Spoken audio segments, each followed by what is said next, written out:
Hi, வாங்க chicken Chettinad masala எப்படி செய்யலான்னு பார்க்கலாம்.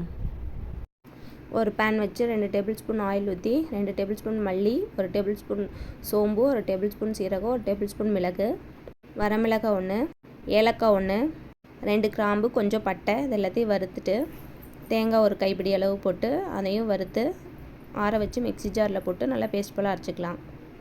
நெக்ஸ்ட்டு பேன் வச்சு 2 டேபிள் ஸ்பூன் ஆயில், சோம்பு, ஏலக்காய், பட்டை, கிராம்பு இதெல்லாம் நல்லா பொரிஞ்சோடையும் ஒரு பெரிய வெங்காயம், இஞ்சி பூண்டு பேஸ்ட்டு, தக்காளி வதக்கிட்டு சிக்கனையும் போட்டு மஞ்சள், உப்பு, சில்லி பவுடர், காஷ்மீரி மிளகாய் தூளாக இருந்தால் இன்னும் கலர் வரும், அதையும் போட்டு நல்லா வதக்கிட்டு அதுக்குள்ளே அரைச்சி வச்சுருக்க சாந்தை போட்டு நல்லா கொதிக்க விடுங்க.